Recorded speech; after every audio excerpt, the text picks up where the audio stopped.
नाही दिसत.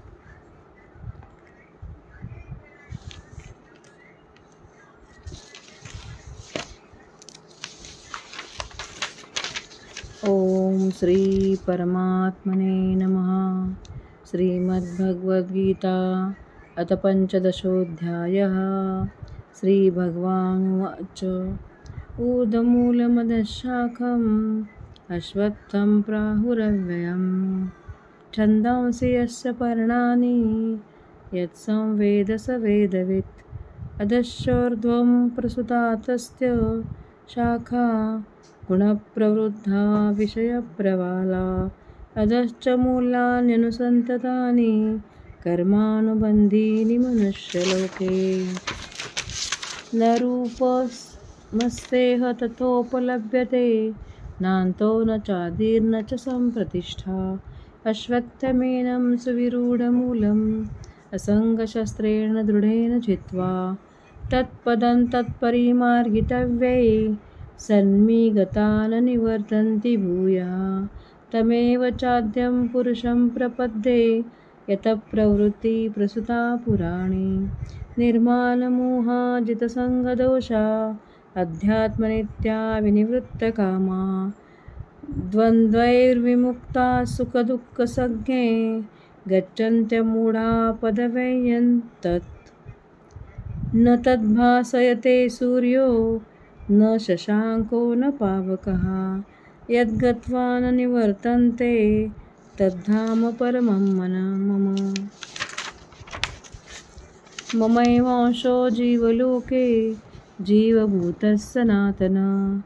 मनःषष्ठानीन्द्रियाणि प्रकृतिस्थानि कर्षति. शरीरं यादवाप्नोति यच्चाप्युत्क्रामतीश्वरः.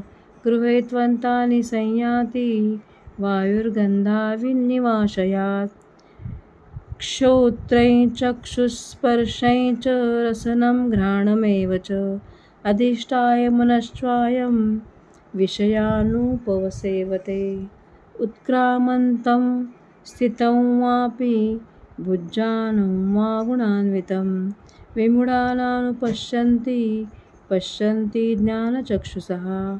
यतन्तो योगिनश्चैनं पश्यन्त्यात्मन्यवस्थितं.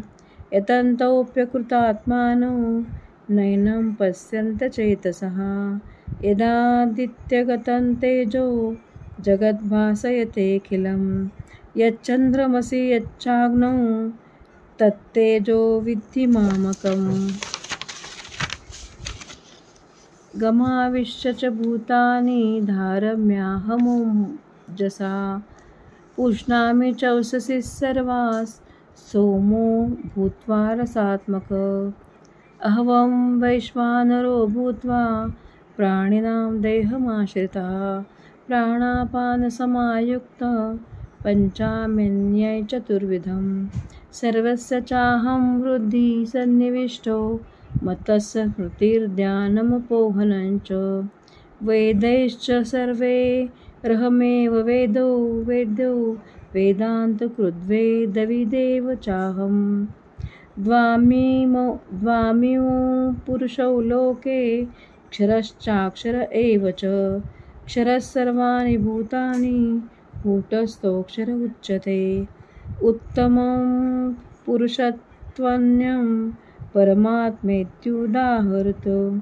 यो लोकत्रयमाविश्यं बिभर्त्यवे ईश्वरः. यत्माक्षरसमितोऽहम् अक्षरादपि चोत्तमम्.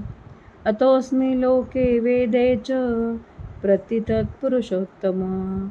यो मामेव सम्मूढो जानति पुरुषोत्तमं स सर्वविद् भजति मां सर्वभावेन भारत. इति गुह्यतं शास्त्रम् इति मुक्तं मया नघ. एतद्बुद्ध्वा बुद्धिमान् स्यात् कृतकृत्यश्च भारत. ओम तत्सदिति. श्रीमद्भगवद्गीतासु उपनिषदसु ब्रह्मविद्याये योगशास्त्रे श्रीकृष्णार्जुनसंवादे पुरुषोत्तमयोगे नाम पंचदशोऽध्यायः.